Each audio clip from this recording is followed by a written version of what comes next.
ପିଲାମାନେ ଆଜି ଆମେ ଦେଖିବା ସାମ୍ରାଜ୍ୟର ଅଭ୍ୟୁଦୟର ପ୍ରଶ୍ନ ଉତ୍ତର।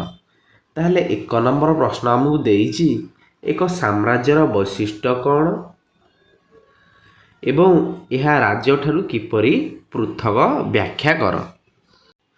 ପିଲାମାନେ ସାମ୍ରାଜ୍ୟର ବୈଶିଷ୍ଟ୍ୟ, ଏକ ସାମ୍ରାଜ୍ୟ ହେଉଛି ଏକ ବୃହତ ଭୌଗୋଳିକ ଅଞ୍ଚଳ, ବୁଝିଲା ତ, ଯାହା ଅଧୀନରେ ଅନେକ ଛୋଟ ବଡ଼ ରାଜ୍ୟ, ବିଭିନ୍ନ ସଂସ୍କୃତି ଓ ଭାଷାଭାଷୀର ଲୋକ ବାସ କରନ୍ତି। ସାମ୍ରାଜ୍ୟର ସୁରକ୍ଷା ଏବଂ ଶାନ୍ତି ଶୃଙ୍ଖଳାର ରକ୍ଷା ପାଇଁ ଏକ ବିଶାଳ ସ୍ଥାୟୀ ସୈନ୍ୟବାହିନୀ ଥାଏ। ଏହାର ପ୍ରଶାସନ ଚଳାଇବା ପାଇଁ ବିଭିନ୍ନ ସ୍ତରରେ କର୍ମଚାରୀ ଓ କର ଆଦାୟକାରୀ ନିଯୁକ୍ତି ହୋଇଥାନ୍ତି। ରାଜ୍ୟ ଓ ସାମ୍ରାଜ୍ୟ ମଧ୍ୟରେ ପାର୍ଥକ୍ୟ କ'ଣ? ଆକାର, ରାଜ୍ୟଗୁଡ଼ିକ ଏକ ସୀମିତ ଅଞ୍ଚଳ ମଧ୍ୟରେ ଆବଦ୍ଧ ଥିବା ବେଳେ ସାମ୍ରାଜ୍ୟ ବହୁତ ବଡ଼ ଓ ବ୍ୟାପକ ହୋଇଥାଏ। ଉପାଧି, ରାଜ୍ୟର ମୁଖ୍ୟଙ୍କୁ ରାଜା କୁହାଯାଉଥିବା ବେଳେ ସାମ୍ରାଜ୍ୟର ସର୍ବୋଚ୍ଚ ଶାସକଙ୍କୁ ସମ୍ରାଟ କୁହାଯାଏ, ଯାହାଙ୍କ କ୍ଷମତା ରାଜାଙ୍କ ଠାରୁ ଅଧିକ। 2 ନମ୍ବର ପ୍ରଶ୍ନ, ରାଜ୍ୟରୁ ସାମ୍ରାଜ୍ୟକୁ ପରିବର୍ତ୍ତନ ହେବା ପାଇଁ ଥିବା ଗୁରୁତ୍ୱପୂର୍ଣ୍ଣ କାରକ ଗୁଡ଼ିକ କ'ଣ? ପ୍ରଥମ କାରଣ ହେଉଛି ସାମରିକ ଅଭିଯାନ ଓ ବିଜୟ। ଜଣେ ମହତ୍ୱାକାଂକ୍ଷୀ ରାଜା ନିଜର ଶକ୍ତିଶାଳୀ ଚତୁରଙ୍ଗ ବଳ, ହସ୍ତୀ, ଅଶ୍ୱ, ରଥ ଓ ପଦାତିକ ଦ୍ୱାରା ପଡ଼ୋଶୀ ରାଜ୍ୟଗୁଡ଼ିକ ଉପରେ ଆକ୍ରମଣ କରି ସେଗୁଡ଼ିକୁ ନିଜ ସୀମା ଭିତରେ ସାମିଲ କରନ୍ତି। ତାପରେ ଅର୍ଥନୈତିକ ସମୃଦ୍ଧି, ଯୁଦ୍ଧ ଜୟ ପରେ ନୂତନ କୃଷିକ୍ଷେତ୍ର, ପ୍ରାକୃତିକ ସମ୍ପଦ, ଖଣିଜ ଦ୍ରବ୍ୟ ଏବଂ ବାଣିଜ୍ୟ ପଥ ଉପରେ ନିୟନ୍ତ୍ରଣ ଆସିଥାଏ। ଏହାଦ୍ୱାରା ରାଜକୋଷ ଧନଧାନ୍ୟରେ ପରିପୂର୍ଣ୍ଣ ହୋଇଥାଏ। 3 ନମ୍ବର ହେଉଛି ଆମର ସୁଦୃଢ଼ କେନ୍ଦ୍ରୀଭୂତ ପ୍ରଶାସନ। ଏକ ବୃହତ ଅଞ୍ଚଳକୁ ଶାସନ କରିବା ପାଇଁ ସଠିକ୍ କୂଟନୀତି, ଗୁପ୍ତଚର ବ୍ୟବସ୍ଥା ଏବଂ ଶୃଙ୍ଖଳିତ ପ୍ରଶାସନିକ କାଠମା ଗଠନ କରିବା ଜରୁରୀ, ଯାହା ରାଜ୍ୟକୁ ସାମ୍ରାଜ୍ୟର ରୂପ ଦିଏ। 3 ନମ୍ବର ପ୍ରଶ୍ନ, ଆଲେକଜାଣ୍ଡରଙ୍କୁ ବିଶ୍ୱ ଇତିହାସରେ ଜଣେ ଗୁରୁତ୍ୱପୂର୍ଣ୍ଣ ରାଜା ଭାବରେ ବିବେଚନା କରାଯାଏ, ତୁମେ ଏପରି କାହିଁକି ଭାବୁଛ? ପିଲାମାନେ ମାସିଡୋନିଆର ଶାସକ ଆଲେକଜାଣ୍ଡରଙ୍କୁ ବିଶ୍ୱ ଇତିହାସର ସବୁଠାରୁ ପ୍ରଭାବଶାଳୀ ବିଜେତାଙ୍କ ମଧ୍ୟରୁ ଜଣେ ବୋଲି ଗଣାଯାଏ। ଏହାର ପ୍ରମୁଖ କାରଣ ଗୁଡ଼ିକ ହେଲା ବିଶାଳ ବିଜୟ ଅଭିଯାନ। ସେ ଅତି ଅଳ୍ପ ବୟସରେ ନିଜର ଅଦ୍ଭୁତ ସାମରିକ ରଣକୌଶଳ ବଳରେ ଗ୍ରୀସ୍, ଇଜିପ୍ଟ, ଏସିଆ ମାଇନର ଏବଂ ତତ୍କାଳୀନ ସବୁଠାରୁ ଶକ୍ତିଶାଳୀ ପର୍ସିଆ ସାମ୍ରାଜ୍ୟକୁ ସମ୍ପୂର୍ଣ୍ଣ ଧୂଳିସାତ କରିଦେଇଥିଲେ। 2 ନମ୍ବରରେ ଭାରତ ଅଭିଯାନ। ବିଶ୍ୱ ବିଜୟର ଆଶା ନେଇ ସେ ଭାରତୀୟ ଉପମହାଦ୍ୱୀପର ସୀମା ପର୍ଯ୍ୟନ୍ତ ପହଞ୍ଚିଥିଲେ ଏବଂ ପୁରୁଙ୍କ ଭଳି ବୀର ରାଜାଙ୍କୁ ପରାସ୍ତ କରିଥିଲେ। 3 ନମ୍ବରରେ ସାଂସ୍କୃତିକ ମିଶ୍ରଣ। ତାଙ୍କ ବିଜୟ ଫଳରେ ଗ୍ରୀକ୍ ସଂସ୍କୃତି ଏବଂ ପ୍ରାଚ୍ୟ ସଂସ୍କୃତି ମଧ୍ୟରେ ମିଶ୍ରଣ ଘଟି ଏକ ନୂତନ ହେଲେନିଷ୍ଟିକ୍ ସଂସ୍କୃତିର ଜନ୍ମ ହୋଇଥିଲା, ଯାହା ବାଣିଜ୍ୟ ଓ କଳାକୁ ସମୃଦ୍ଧ କରିଥିଲା। 4 ନମ୍ବର ପ୍ରଶ୍ନ, ପ୍ରାଚୀନ ଭାରତୀୟ ଇତିହାସରେ ମୌର୍ଯ୍ୟମାନେ ଗୁରୁତ୍ୱପୂର୍ଣ୍ଣ ଥିଲେ, ଏହାର କାରଣ ବର୍ଣ୍ଣନା କର। ପିଲାମାନେ ପ୍ରାଚୀନ ଭାରତର ଇତିହାସରେ ମୌର୍ଯ୍ୟ ସାମ୍ରାଜ୍ୟ ଏକ ସ୍ୱର୍ଣ୍ଣିମ ଅଧ୍ୟାୟ ସୃଷ୍ଟି କରିଥିଲା।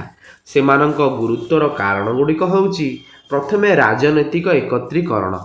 ଚନ୍ଦ୍ରଗୁପ୍ତ ମୌର୍ଯ୍ୟ ପ୍ରଥମ କରି ଭାରତର ଛୋଟ ଛୋଟ ବିଚ୍ଛିନ୍ନ ରାଜ୍ୟଗୁଡ଼ିକୁ ଏକାଠି କରି ଏକ ବିଶାଳ ସର୍ବଭାରତୀୟ ସାମ୍ରାଜ୍ୟ ପ୍ରତିଷ୍ଠା କରିଥିଲେ, ଯାହା ଉତ୍ତର ପଶ୍ଚିମରେ ଆଫଗାନିସ୍ତାନ ଠାରୁ ଆରମ୍ଭ କରି ଦକ୍ଷିଣ ଭାରତ ପର୍ଯ୍ୟନ୍ତ ବ୍ୟାପିଥିଲା। 2 ନମ୍ବରରେ କୌଟିଲ୍ୟଙ୍କ ନୀତି। ଏହି ସାମ୍ରାଜ୍ୟ କୌଟିଲ୍ୟଙ୍କ ଅର୍ଥଶାସ୍ତ୍ର ଉପରେ ଆଧାରିତ ଥିଲା। ଏକ ସୁଦୃଢ଼ ପ୍ରଶାସନିକ ବ୍ୟବସ୍ଥା, କଠୋର ଆଇନ ଶୃଙ୍ଖଳା ଏବଂ ବିକଶିତ ଗୁପ୍ତଚର ବ୍ୟବସ୍ଥା ଯୋଗୁଁ ଦେଶରେ ଶାନ୍ତି ବିରାଜମାନ କରିଥିଲା। କଲ୍ୟାଣକାରୀ ରାଷ୍ଟ୍ର ଓ ଧର୍ମ ପ୍ରସାର। ସମ୍ରାଟ ଅଶୋକଙ୍କ ଶାସନ କାଳରେ ପ୍ରଜାମାନଙ୍କ ପାଇଁ ରାସ୍ତା, ଚିକିତ୍ସାଳୟ, ପାନ୍ଥଶାଳା ଓ କୂଅ ଖୋଳାଯାଇଥିଲା। ସେ ବୌଦ୍ଧ ଧର୍ମକୁ ଅନ୍ତର୍ଜାତୀୟ ଧର୍ମରେ ପରିଣତ କରି ଭାରତର ସଂସ୍କୃତିକୁ ବିଶ୍ୱ ଦରବାରରେ ପହଞ୍ଚାଇଥିଲେ। 5 ନମ୍ବର ପ୍ରଶ୍ନ, କୌଟିଲ୍ୟଙ୍କର ମୁଖ୍ୟ ଧାରଣା ଗୁଡ଼ିକ କ'ଣ ଥିଲା? ସେଥିରୁ କେଉଁ ସବୁ ଧାରଣା ଆଜି ବି ଅନୁଭୂତ ହେଉଛି? ପିଲାମାନେ କୌଟିଲ୍ୟଙ୍କ ଦ୍ୱାରା ରଚିତ ଅର୍ଥଶାସ୍ତ୍ର ପ୍ରାଚୀନ ଭାରତର ରାଷ୍ଟ୍ରନୀତି ଏବଂ ଶାସନ ପଦ୍ଧତିର ଏକ ଅମୂଲ୍ୟ ଗ୍ରନ୍ଥ। ମୁଖ୍ୟ ଧାରଣା ଗୁଡ଼ିକ ହେଉଛି, ରାଷ୍ଟ୍ରର 7ଟି ପ୍ରମୁଖ ଅଙ୍ଗ ଥାଏ: ରାଜା, ମନ୍ତ୍ରୀ, ଅଞ୍ଚଳ ଓ ପ୍ରଜା, କିଲ୍ଲା, ଧନ, ସୈନ୍ୟ ଏବଂ ମିତ୍ର। 2 ନମ୍ବରରେ କୂଟନୀତି ସନ୍ଧି, ବିଗ୍ରହ, ଯାନ, ଆସନ, ଦୈଦୀଭାବ ଏବଂ ସଂଶୟ। ତାପରେ କର ବ୍ୟବସ୍ଥା, ପ୍ରଜାଙ୍କ ଠାରୁ ନ୍ୟାୟପୂର୍ଣ୍ଣ ଭାବେ କର ଆଦାୟ କରି ତାହାକୁ ରାଜ୍ୟର ସୁରକ୍ଷା ଓ ଜନମଙ୍ଗଳ କାର୍ଯ୍ୟରେ ଖର୍ଚ୍ଚ କରିବା। 6 ନମ୍ବର ପ୍ରଶ୍ନ ଦେଇଛି, ଅଶୋକ ଏବଂ ତାଙ୍କ ସାମ୍ରାଜ୍ୟର ଅସାଧାରଣ ଦିଗ ଗୁଡ଼ିକ କ'ଣ ଥିଲା? ଏହାର କେଉଁ ଦିଗ ଆଜି ମଧ୍ୟ ଭାରତକୁ ପ୍ରଭାବିତ କରୁଛି ଏବଂ କାହିଁକି? ପ୍ରାୟ 250ଟି ଶବ୍ଦ ମଧ୍ୟରେ ତୁମର ମତ ରଖ। ପିଲାମାନେ, ସମ୍ରାଟ ଅଶୋକ ଇତିହାସର ଏପରି ଜଣେ ଅସାଧାରଣ ଶାସକ ଯିଏ କଳିଙ୍ଗ ଯୁଦ୍ଧର ବ୍ୟାପକ ରକ୍ତପାତ ଓ ଭୟାବହତା ଦେଖି ନିଜର ହୃଦୟ ପରିବର୍ତ୍ତନ କରିଥିଲେ। ଯୁଦ୍ଧ ଜିତିବା ପରେ ସବୁଦିନ ପାଇଁ ଯୁଦ୍ଧ ତ୍ୟାଗ କରିବାରେ ସେ ପୃଥିବୀର ଏକମାତ୍ର ରାଜା। ସେ ଭେରିଘୋଷ ବା ଯୁଦ୍ଧ ଶବ୍ଦ ପରିବର୍ତ୍ତେ ଧର୍ମଘୋଷ ଧର୍ମ ଶବ୍ଦ ପ୍ରତିଷ୍ଠା କରିଥିଲେ। ସେ ଶିଳାଲେଖ ମାଧ୍ୟମରେ ପ୍ରଜାମାନଙ୍କୁ ସିଧାସଳଖ ବାର୍ତ୍ତା ଦେଉଥିଲେ ଏବଂ ନିଜକୁ ପ୍ରଜାମାନଙ୍କର ପିତା ବୋଲି ମନେ କରୁଥିଲେ। ଆଜିର ପ୍ରଭାବ ଓ କାରଣ, ଅଶୋକଙ୍କ ସାମ୍ରାଜ୍ୟର ମୂଲ୍ୟବୋଧ ଏବଂ ପ୍ରତୀକ ଆଜିର ସ୍ୱାଧୀନ ଭାରତର ପରିଚୟ ସହିତ ଜଡ଼ିତ। ଭାରତ ସରକାରଙ୍କ ଜାତୀୟ ପ୍ରତୀକ ସାରନାଥ ଅଶୋକ ସ୍ତମ୍ଭରୁ ଗ୍ରହଣ କରାଯାଇଛି। ଆମ ଜାତୀୟ ପତାକାର କେନ୍ଦ୍ରରେ ଶୋଭା ପାଉଥିବା ଅଶୋକ ଚକ୍ର ତାଙ୍କର ନ୍ୟାୟ ଓ ପ୍ରଗତିର ପ୍ରତୀକ ଅଟେ। ଭାରତର ବୈଦେଶିକ ନୀତିରେ ଥିବା ପଞ୍ଚଶୈଳୀୟ ନୀତି ଏବଂ ଶାନ୍ତିପୂର୍ଣ୍ଣ ସହାବସ୍ଥାନର ଚିନ୍ତାଧାରା ଅଶୋକଙ୍କ ଅହିଂସା ନୀତି ଦ୍ୱାରା ହିଁ ପ୍ରଭାବିତ, କାରଣ ଏହା ଭାରତକୁ ବିଶ୍ୱରେ ଶାନ୍ତିର ଦୂତ ଭାବରେ ସ୍ଥାପିତ କରେ। 7 ନମ୍ବର ପ୍ରଶ୍ନ ହେଉଛି, ରାଜା ପ୍ରିୟଦର୍ଶୀ ହେଉଛନ୍ତି ଈଶ୍ୱରଙ୍କ ପ୍ରିୟ। ମୋ ଦ୍ୱାରା ନିଯୁକ୍ତ ଧର୍ମ ମହାପାତ୍ରମାନେ ଜନସାଧାରଣଙ୍କ ହିତରେ କାର୍ଯ୍ୟ କରନ୍ତି। ସେମାନେ ସମସ୍ତ ସମ୍ପ୍ରଦାୟ, ଉଭୟଗୃହୀ ଏବଂ ସନ୍ନ୍ୟାସୀମାନଙ୍କ ନିମନ୍ତେ ସର୍ବଦା କାର୍ଯ୍ୟରତ। ବ୍ରାହ୍ମଣ, ସନ୍ନ୍ୟାସୀ, ଜୈନ ଓ ଅନ୍ୟ ସମ୍ପ୍ରଦାୟ ନିମନ୍ତେ ମୁଁ କେତେକ ଲୋକଙ୍କୁ ବୌଦ୍ଧ ପରମ୍ପରାରେ ନିଯୁକ୍ତି ଦେଇଅଛି। ଏପରି ଅନେକ ପ୍ରକାର ରାଜକର୍ମଚାରୀ ବିଭିନ୍ନ ଦାୟିତ୍ୱରେ ରହିଅଛନ୍ତି, କିନ୍ତୁ ମୋର ଧର୍ମ କର୍ମଚାରୀମାନେ କେବଳ ଏହି କାର୍ଯ୍ୟରେ ଏବଂ ଅନ୍ୟ ସମ୍ପ୍ରଦାୟ ନିମନ୍ତେ ତତ୍ପର ରହିଥାନ୍ତି। ଏସବୁ ପଢ଼ିବା ପରେ ତୁମେ କ'ଣ ଭାବୁଛ ଯେ ଅଶୋକ ଅନ୍ୟ ଧାର୍ମିକ ଚିନ୍ତାଧାରା ଓ ବିଶ୍ୱାସ ପ୍ରତି ସହନଶୀଳ ଥିଲେ? ଶ୍ରେଣୀଗୃହରେ ତୁମର ଚିନ୍ତାଧାରା ଆଲୋଚନା କର। ପିଲାମାନେ, ହଁ, ଉପରୋକ୍ତ ଅନୁଚ୍ଛେଦ ଏବଂ ଐତିହାସିକ ତଥ୍ୟରୁ ସ୍ପଷ୍ଟ ପ୍ରମାଣିତ ହୋଇଥାଏ ଯେ ସମ୍ରାଟ ଅଶୋକ ଅନ୍ୟ ସମସ୍ତ ଧାର୍ମିକ ଚିନ୍ତାଧାରା ଓ ବିଶ୍ୱାସ ପ୍ରତି ଅତ୍ୟନ୍ତ ସହନଶୀଳ ଏବଂ ଉଦାର ଥିଲେ।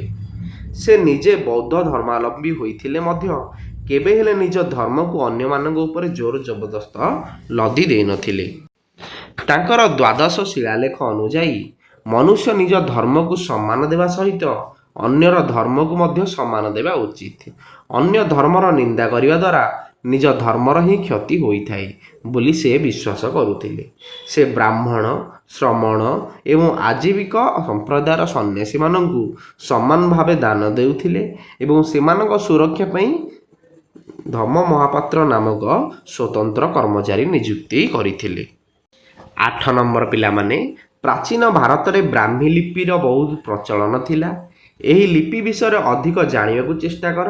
ଆବଶ୍ୟକ ସ୍ଥଳେ ଶିକ୍ଷକଙ୍କ ସହିତ ଆଲୋଚନା କରି ତାଙ୍କର ସାହାଯ୍ୟ ନିଅ। ବ୍ରାହ୍ମୀ ଲିପି ସମ୍ପର୍କରେ ତୁମେ ଯାହା ଶିକ୍ଷା ଲାଭ କଲ ତାହାର ଏକ ଛୋଟ ପ୍ରକଳ୍ପ ପ୍ରସ୍ତୁତ କର।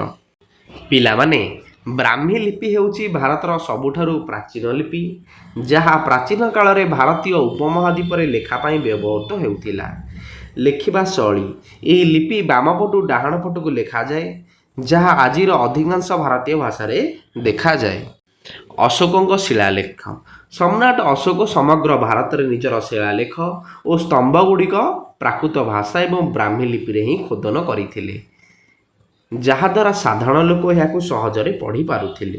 ଲିପିର ଜନନୀ ଓଡ଼ିଆ, ଦେବନାଗରୀ ବା ହିନ୍ଦୀ, ବଙ୍ଗଳା, ଗୁଜୁରାଟୀ, ତାମିଲ ଏବଂ ତେଲୁଗୁ ଭଳି ପ୍ରାୟ ସମସ୍ତ ଆଧୁନିକ ଭାରତୀୟ ଲିପିଗୁଡ଼ିକର ଉତ୍ପତ୍ତି ଏହି ବ୍ରାହ୍ମୀ ଲିପିରୁ ହିଁ ହୋଇଛି। 1837 ମସିହାରେ ବ୍ରିଟିଶ ପ୍ରତ୍ନତତ୍ତ୍ୱବିତ୍ ଜେମ୍ସ ପ୍ରିନ୍ସେପ ପ୍ରଥମ କରି ଏହି ଲିପିର ପାଠୋଦ୍ଧାର କରିବାରେ ସଫଳ ହୋଇଥିଲେ, ଯାହା ଭାରତୀୟ ଇତିହାସକୁ ଜାଣିବାରେ ସାହାଯ୍ୟ କରିଥିଲା। ନଅ ନମ୍ବର ପ୍ରଶ୍ନ ପିଲାମାନେ, ଖ୍ରୀଷ୍ଟପୂର୍ବ ତୃତୀୟ ଶତାବ୍ଦୀରେ ତୁମକୁ କୌଶାମ୍ବୀରୁ କାବେରୀପଟନମ୍ ଯିବାକୁ କୁହାଯିବ। ତୁମେ ଏହି ଯାତ୍ରା କିପରି ଓ କେତେ ସମୟ ମଧ୍ୟରେ ଆବଶ୍ୟକ ରହଣି ସହିତ ସମ୍ପାଦନ କରିବ ବୋଲି ଭାବୁଛ? ପିଲାମାନେ, ଖ୍ରୀଷ୍ଟପୂର୍ବ ସମୟରେ କୌଶାମ୍ବୀ ବର୍ତ୍ତମାନର ପ୍ରୟାଗରାଜ ଉତ୍ତରପ୍ରଦେଶ ନିକଟରୁ ଦକ୍ଷିଣ ଭାରତର ପ୍ରସିଦ୍ଧ ବନ୍ଦର ସହର କାବେରୀପଟନମ୍ ପର୍ଯ୍ୟନ୍ତ ଯାତ୍ରା କରିବା ଏକ ଅତ୍ୟନ୍ତ କଷ୍ଟକର ଏବଂ ଦୀର୍ଘ ସମୟ ସାପେକ୍ଷ ବ୍ୟାପାର ଥିଲା। ଏହି ଯାତ୍ରା ମୁଖ୍ୟତଃ ସ୍ଥଳପଥରେ ଦକ୍ଷିଣାପଥ ଦେଇ କରିବାକୁ ପଡ଼ିବ। ଯାତ୍ରା ପାଇଁ ପାଦରେ ଚାଲିବା, ବଳଦ ଗାଡ଼ି କିମ୍ବା ଘୋଡ଼ାର ବ୍ୟବହାର କରାଯିବ। ବଣ ଜଙ୍ଗଲ ଏବଂ ହିଂସ୍ର ଜନ୍ତୁ କିମ୍ବା ଡକାୟତଙ୍କ କବଳରୁ ରକ୍ଷା ପାଇବା ପାଇଁ ଏକାକୀ ନ ଯାଇ ବ୍ୟବସାୟୀଙ୍କ ଦଳ ସହିତ ଯିବାକୁ ହେବ। କେତେକ ସ୍ଥାନରେ ନଦୀ ପାର ହେବା ପାଇଁ ନୌକାର ସାହାଯ୍ୟ ନିଆଯିବ। ସମୟସୀମା, କୌଶାମ୍ବୀରୁ କାବେରୀପଟନମ୍ର ଦୂରତା ପ୍ରାୟ 1500ରୁ ଅଧିକ କିଲୋମିଟର। ସେ ସମୟର ଗମନାଗମନ ବ୍ୟବସ୍ଥା ଅନୁସାରେ ଏହି ଦୂରତା ଅତିକ୍ରମ କରିବାକୁ ପ୍ରାୟ 4ରୁ 6 ମାସ ସମୟ ଲାଗିବ। ପିଲାମାନେ, ବିଷୟଟି ଆମର ସମ୍ପୂର୍ଣ୍ଣ ସରିଗଲା। ଭିଡ଼ିଓ ଭଲ ଲାଗିଥିଲେ ଲାଇକ୍ କରିଦେବ ଏବଂ ଚ୍ୟାନେଲକୁ ନୂଆ ଆସିଥିଲେ ସବସ୍କ୍ରାଇବ୍ କରିଦେବ।